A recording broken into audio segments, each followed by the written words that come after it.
bom dia família Lolerer, quinta-feira, quarto episódio da semana do podcast da Lolerer e pra quem não me conhece eu me chamo Caio. 3 decisões pra hoje, todas com tema tributário ou processual. A primeira veio ontem à noite, medida provisória do presidente da República que zera o imposto de importação sobre compras internacionais de até $50, aquela conhecida como taxa das blusinhas. A segunda é da Corte Especial do STJ, tese sobre foro por prerrogativa de função, divulgada ontem no informativo de jurisprudência número 888. E a terceira, também do STJ, no mesmo informativo, modulação do tema 69 do STF, a famosa tese do século sobre ICMS na base do PIS e da COFINS. A análise do dia é do Lucas Judice do portal, sobre os riscos do ITCMD progressivo no Espírito Santo. E a coluna dialoga direto com a primeira notícia. Então, pega seu café, pode ser o coado, o expresso da cafeteira ou aquele do copinho americano que você passou correndo numa padaria. O importante é que você fique conectado com as notícias aqui e vamos mergulhar.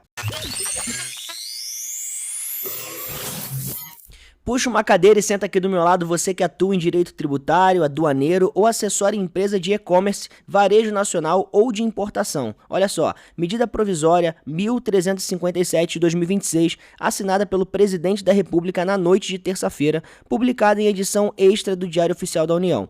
O ato altera o Decreto-Lei 1804 de 1980, autoriza o Ministério da Fazenda a redefinir as alíquotas de imposto de importação aplicadas a remessas postais internacionais. Na prática, zera a alíquota federal de 20% sobre compra de até $50 em plataformas de comércio eletrônico internacional, a famosa taxa das blusinhas. Atenção para os números que mudam e para os que não mudam. O imposto federal de 20% sobre compras até $50 vai a zero. ICMS estadual de 17% sobre o mesmo valor continua. Imposto de importação de 70% sobre compras acima de $50 também continua. Isso aí foi o que aconteceu, pessoal. Agora, o que você deveria estar pensando sobre isso? A justificativa oficial do governo é que o programa Remessa Conforme, criado em 2023 para organizar e fiscalizar o comércio eletrônico internacional, atingiu o objetivo de combater o contrabando. Com o contrabando reduzido, a alíquota deixou de ter função protetiva e passou a ser custo desnecessário para o consumidor. Para a advocacia tributária, 3 pontos práticos. O primeiro, empresa de e-commerce internacional, varejo nacional e indústria afetada por concorrência asiática, todas precisam revisar contratos e procedimentos operacionais. Segundo, a MP tem efeito imediato a partir da publicação. Terceiro, o ato é medida provisória, precisa de aprovação do Congresso em 70 dias, prorrogáveis por mais 70. Se o Congresso não converter em lei, a alíquota volta. Vale então ficar de olho e acompanhar. E para continuar com a nossa pauta de notícias, a convocação da seleção Lolerer nesse momento convida você que atua em direito penal, criminal ou defende cliente com foro especial, atual ou ex-autoridade. Isso aqui, é totalmente para você. Tese publicada ontem no informativo de jurisprudência número 888 do STJ. Ação Penal 1140. Decisão da Corte Especial com relatoria do ministro Luiz Felipe Salomão. Caso envolve ex-governador denunciado por dispensa indevida de licitação e lavagem de dinheiro.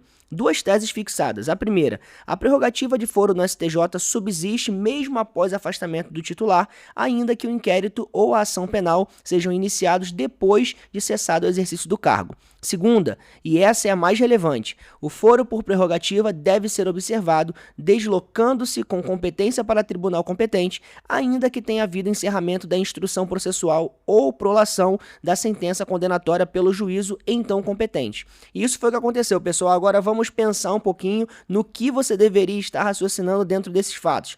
A tese acompanha o movimento recente do STF, no julgamento do HC 232.627 e do inquérito 4.787. O Supremo decidiu que a prerrogativa de foro subsiste mesmo após afastamento do titular, desde que os crimes tenham sido praticados no cargo em razão dele. Para a criminalista que defende ex-autoridade, tem 3 recados aqui. O primeiro, estabilidade da competência originária independe do estágio processual. Segundo, vale para ex-governadores, desembargadores, membros do MPU e dos tribunais de contas. Terceiro, o STF ainda vai julgar os embargos de declaração no HC 232.627 com pedido de vista do ministro Luiz Fux. A tese pode ainda mudar, então vale ficar ligado e acompanhar os desdobramentos. A produção agora dá o play no nosso jazz favorito para que a gente traga notícia publicitária de respeito para você. É muito provável que você já esteja ciente do nosso evento ao vivo sobre reforma do Código Civil. Se ainda não, presta atenção porque o segundo dia é daqueles que vale separar na agenda. 21 de maio, 9 da manhã, e o tema é Família e Sucessões, uma área que mexe praticamente com todo o escritório. Quem conduz é o Mário Delgado. Se você atua na área, já ouviu falar dele. Um dos nomes mais respeitados quando o assunto é família e herança no Brasil, e que acompanhou de perto o que foi pensado e escrito no anteprojeto. Ou seja, vai escutar de quem estava na mesa. Regime de bens, sucessão, guarda, união estável, tudo pode ganhar novas regras. O link da inscrição está na descrição do episódio e eu espero te ver participando desse evento emblemático na história da Lauléria. Agora a informação é para quem atua em direito tributário, em especial em ações de exclusão de ICMS, de base do PIS e COFINS. Isso aqui é para você. Recurso especial 2.076.843 de Pernambuco. Segunda turma da STJ, decisão unânime com relatoria do ministro Marco Aurélio Belize. Caso publicado ontem no mesmo informativo de jurisprudência número 888. Vamos trazer contexto aqui. Em 2017, no tema 69 da repercussão geral, o STF fixou a famosa tese do século. O ICMS não compõe a base de cálculos do PIS e da COFINS. Em 2021, o Supremo modulou os efeitos, dizendo que a tese vale a partir de 15 de março de 2017, data do julgamento de mérito do RE 574-706. Com uma ressalva: ações ajuizadas até essa data ficam protegidas e podem cobrar os efeitos retroativos. E isso foi de fato o que aconteceu. Mas o que você deveria estar pensando frente a essas informações? Vamos à tese do STJ. Caso concreto: contribuinte ajuizou a ação exatamente em 15 de março de 2017. No dia, 6 dias depois, emendou a petição inicial para acrescentar a fundamentação. O TRF rejeitou a tese sob o argumento de que a emenda mudaria a data do protocolo. O STJ desconstruiu. A tese fixada é cirúrgica. Para fins de modulação do tema 69, vale a data do protocolo original da petição inicial, conforme o artigo 312 do CPC. Emenda a exordial que apenas acrescenta causa de pedir, sem alterar o pedido, nem prejudicar ao regular processamento da ação. Não muda a data do protocolo. O contribuinte tem direito aos efeitos retroativos, limitados a 5 anos, contados do protocolo original. Para tributarista que tem ação na fila ajuizada perto do marco de 2017, é tese para usar imediatamente em recurso. E agora nós vamos para a nossa análise do dia com Lucas Judice, advogado especialista em direito empresarial e patrimonial, empresário e membro da Escola de Formação em Advocacia Empresarial, coluna no portal Lauléria. A coluna, pessoal, dialoga direto com a primeira notícia da manhã. A MP da taxa das blusinhas zera uma alíquota porque o governo entende que o controle do contrabando já é efetivo. A coluna do Lucas olha para outra ponta da mesma equação, o ITCMD, progressivo, que diversos estados vêm adotando como resposta à reforma tributária. Vamos ao contexto. Com a substituição gradual do ICMS por novos tributos sobre o consumo previsto na reforma tributária, os estados vão perder a arrecadação. A reação tem sido buscar compensação em outros tributos estaduais. O ITCMD, Imposto sobre Herança e Doação, é o candidato favorito. A lógica é aumentar a alíquota com progressividade. Quanto maior o patrimônio transmitido, maior a alíquota. E é aqui que o Lucas traz dado concreto, em levantamento que ele próprio realizou. Então vale tratar como tese do colunista, não como dado oficial. 74% dos estados que adotaram a progressividade do ITCMD registraram queda na arrecadação. Queda média de 32% na receita do imposto, resultado contrário à expectativa. E por que isso acontece? A coluna oferece uma resposta sólida, que é a curva de Laffer, conceito econômico clássico que mostra que o aumento excessivo de carga tributária pode reduzir a arrecadação. Aumenta a evasão, desestimula a atividade econômica formal, e no imposto sobre produto como o ITCMD, faz com que contribuintes de maior porte planejem o patrimônio em ambientes fiscais mais vantajosos. É o que o Lucas chama de endereço fiscal sem vinculação econômica. Contribuinte que transfere o domicílio tributário, mas não desenvolve atividade econômica relevante no Estado.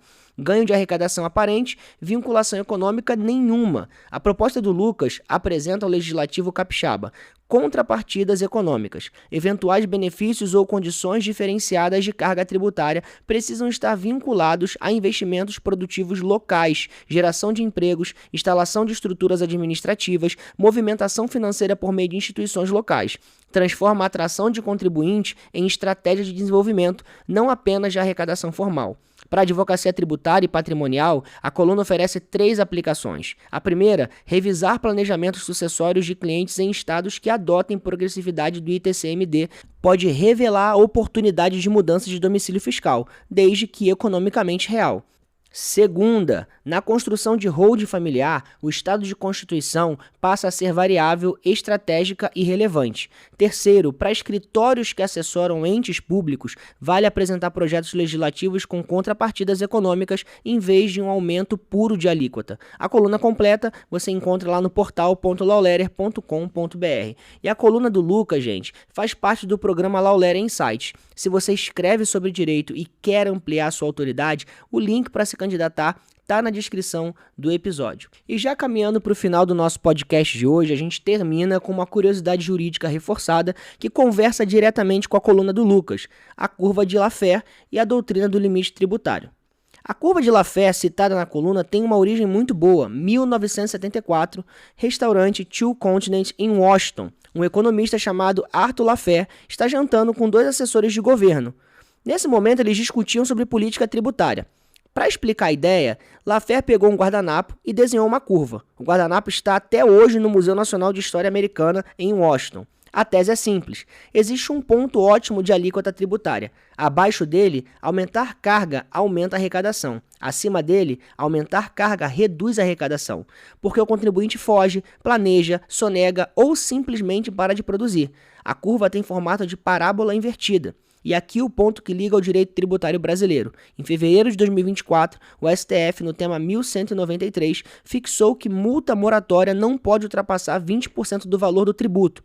Por trás dessa tese está exatamente a noção da curva de Laffer, onde ele tenta defender que punição tributária acima de um certo limite deixa de ser razoável e vira efeito de confisco, vedado pelo artigo 150, inciso 4º da Constituição. Então fica a dica, em política tributária, racionalidade econômica do contribuinte é variável central, não acessório. Tanto a MP que zera o segundo, porque o controle do contrabando foi efetivo, quanto a tese do Lucas sobre o ITCMD progressivo, que pede arrecadação, quando a tese do STF sobre teto de multa moratória. Todas conversam com a mesma instituição econômica. Ignorar a curva de Laffer custa arrecadação. E para advogado que assessora ente público, há margem aberta para construir tributação inteligente, com contrapartida econômica real. E agora, pessoal, a gente encerra o nosso podcast de hoje, penúltimo episódio da semana, 4ª semana consecutiva com pauta tributária forte. Se você chegou até aqui, deixa teu comentário, conta como que tá no radar do teu escritório sobre a reforma tributária e tributação patrimonial, porque a gente quer saber. Segue também a Lawletter no teu agregador de podcast favorito, ativa o sininho, compartilha, assina a newsletter gratuito, o link tá na descrição. Se você quer escrever pro portal, o Lawletter Insights também está lá para que você se informe melhor. E amanhã a gente volta, última edição da semana, e a gente com certeza vai fechar com chave de ouro. Um forte abraço e até mais.